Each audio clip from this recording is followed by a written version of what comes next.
Então, gente, tudo bem? Hoje a aula, na realidade, ela vai ser bem rapidinha, porque a gente vai falar hoje de regra de três. A regra de três é uma matéria bem tranquila, só que a gente tem que prestar bastante atenção, porque tem certas coisas que são bem importantes da gente se lembrar, né? Então, para que serve a regra de três? A regra de três, ela relaciona grandezas proporcionais. E a gente tem dois tipos de grandezas proporcionais. Um desses tipos são as inversamente proporcionais, que é assim: se eu tenho, por exemplo, uma velocidade e uma distância, se eu aumentar a minha velocidade, eu vou percorrer essa distância num tempo menor, certo? Então, se eu aumentar minha velocidade, eu vou diminuir o meu tempo. E é isso que a inversamente proporcional faz. Se eu aumento alguma coisa, a minha outra coisa vai diminuir. E se eu diminuir essa minha primeira coisa, a outra ela vai aumentar. Tá? Então, elas crescem de maneira inversa. E já a diretamente proporcional é, por exemplo, se eu tenho mais dinheiro em reais, eu posso trocar por mais dólares. Ou seja, se eu tenho mais dinheiro, eu posso trocar por mais do outro dinheiro. E assim sucessivamente. Se eu tiver menos dinheiro de alguma coisa, eu vou poder comprar menos dinheiro. Então elas vão crescer e diminuir na mesma direção, digamos assim, né? Então, e também assim, a moral da regra de três é tu fazer uma comparação, mas mantendo sempre a mesma razão ou a mesma proporção. No caso aqui, a gente tem um exemplo do Enem que diz o seguinte: uma mãe recorreu à bula para verificar a dosagem de um remédio que precisava dar a seu filho. Na bula, recomendava-se a seguinte dosagem: 5 gotas para cada 2 quilos de massa corporal a cada 8 horas. Se a mãe ministrou corretamente 30 gotas do remédio a seu filho a cada 8 horas, então a massa corporal dele é de. Então, no caso, a gente tem o seguinte: a gente tem essa relação aqui. A cada 5, eu dou 5 gotas a cada 2 quilos. E o que a gente tem? A gente tem que a mãe deu 30 gotas e a gente quer descobrir qual que é a massa corporal da pessoa, da criança. Então, a gente faz a seguinte coisa. A gente faz a que a gente chama de multiplicação cruzada. Que a gente vai multiplicar esse primeiro termo pelo termo cruzado e o outro sucessivamente. Tá? Então, no caso, a gente vai ficar com o seguinte: 5 vezes x é igual a 30 vezes o 2. Passando 5 dividindo para o outro lado, x é 30 vezes 2 dividido por 5. Isso aqui dá 60 por 5, que dá os nossos 12 quilogramas. A gente vem aqui e perfeito. Alternativa A, 12 quilos. Mas aí a gente tem uma questão. E se eu receber mais de uma informação na questão? Né? Então, por exemplo, aqui está falando de cotação de moeda. A cotação de uma moeda em relação a uma segunda moeda é o valor que custa para comprar uma unidade da primeira moeda utilizando a segunda moeda. Por exemplo, se a cotação do dólar é 1,6 real, isso significa que para comprar $1 é necessário 1,6 real. Suponha que a cotação do dólar em reais seja de 1,6 reais, a do euro em reais seja de 2,4 reais e a cotação da libra em euros seja de 1,1 euro. Qual é a cotação da libra em dólares? Ou seja, aqui eu tenho três informações, né? Eu tenho que $1 é 1,6 real, 1 euro é 2,4 reais e uma libra é 1,1 euro. E ela quer saber libra x dólares. Uma libra x dólares. Ou seja, a gente precisa achar uma relação entre libra e dólares. Só que aqui a gente só tem uma relação de dólar para real, euro para real e libra para euro. Então, o que a gente pode fazer? Se uma libra equivale a 1,1 euro, a gente pode descobrir quanto que 1,1 euro vale em reais, e daí a partir disso a gente pode fazer o quanto esse valor equivale em dólares. Ou seja, eu quero fazer o seguinte, ó, uma libra é igual a 1,1 euro. E eu não sei quanto isso vale em reais. Mas eu sei que 1 euro equivale a 2,4 reais. Então, a gente faz essa primeira multiplicação cruzada.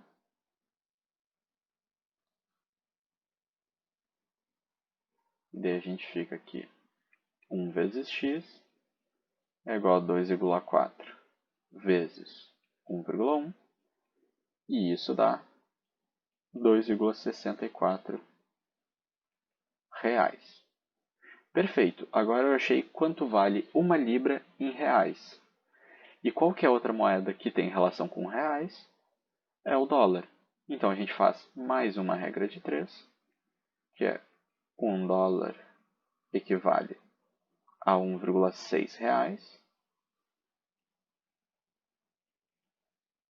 enquanto que a gente quer descobrir quanto que vale x dólares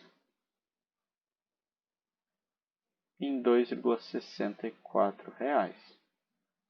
E daí a gente vem aqui, que x, aqui a nossa multiplicação cruzada, claro, para deixar bem direitinho,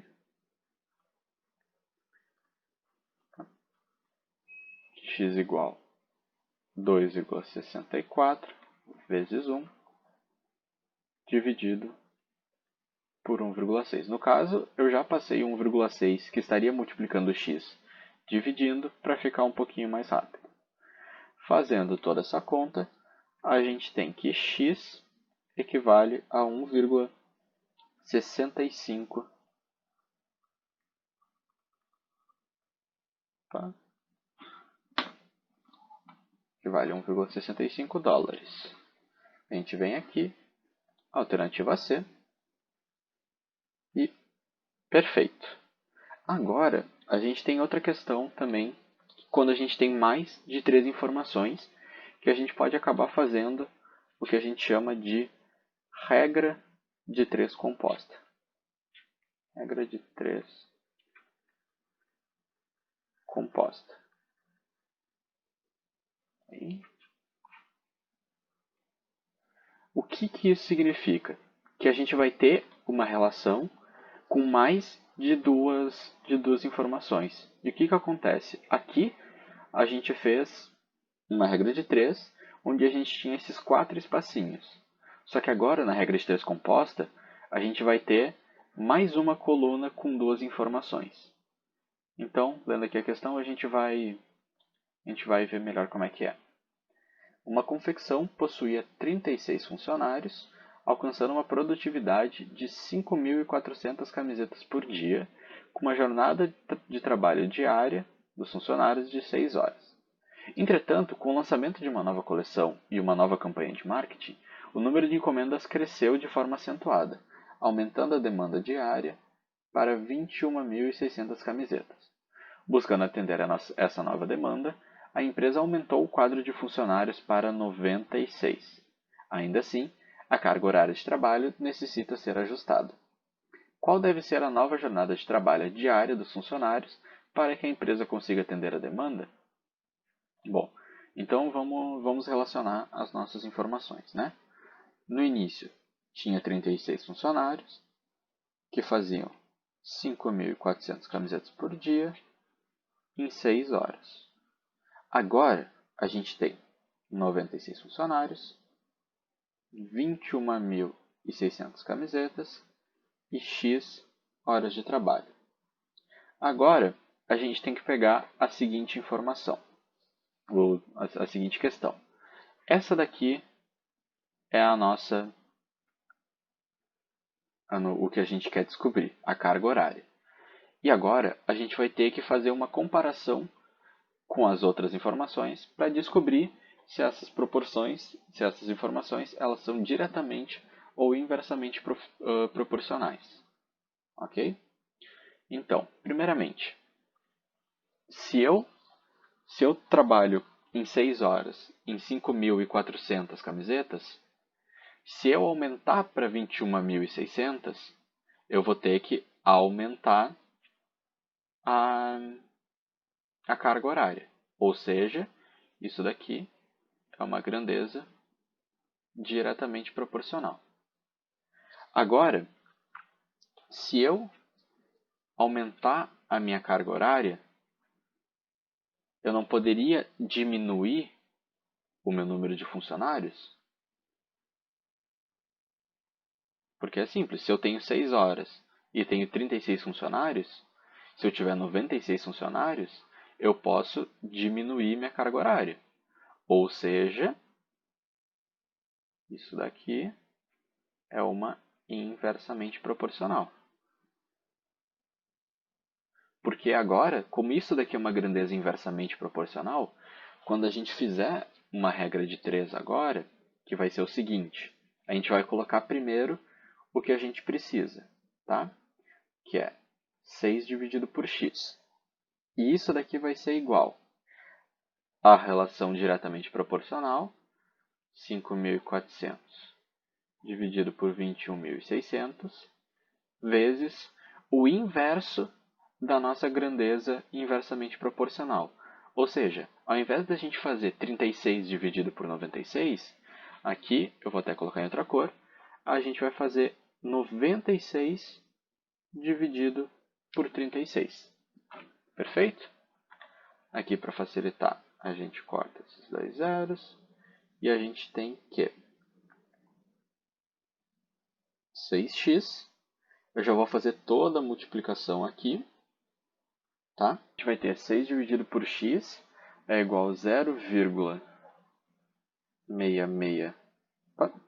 É 0,0. Só um pouquinho.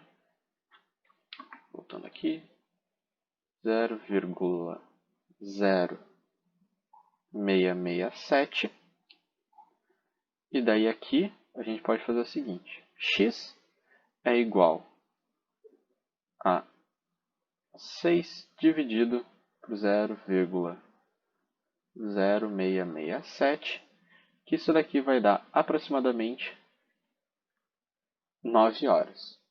Ou seja, por mais que a gente tenha falado nessa questão aqui, que se a gente aumentar o número de funcionários, a gente diminuir a carga horária, é só para a gente achar uma relação lógica. Porque acabou que a produção aumentou, a produção de camisetas aumentou, tanto que esses 96 funcionários, eles não vão conseguir cumprir essa quantidade de camisetas por dia se a carga horária não for aumentada. Então, a gente vem aqui e chega nas nossas 9 horas na alternativa C. Então, fazendo um resuminho geral, nós temos a relação entre grandezas proporcionais. A regra de 3, ela sempre vai manter uma mesma razão de proporção, que nem aqui nessa questão, quando a gente só tinha duas informações para relacionar. E quando a gente tiver mais de uma informação, a gente tem duas possibilidades. Ou fazer mais de uma regra de 3 para ir fazendo relações entre as informações, ou a gente pode fazer uma regra de 3 composta. Só que é importante lembrar que daí na regra de 3 composta, a gente vai ter que fazer essa relação entre o que a gente quer descobrir com as outras informações, para descobrir se são inversamente proporcionais ou diretamente proporcionais. E caso alguma dessas informações seja inversamente proporcional, a gente vai acabar multiplicando essa grandeza pelo seu inverso, como eu discriminei aqui. Perfeito? Então, muito obrigado por terem assistido mais uma aula e até a próxima, gente.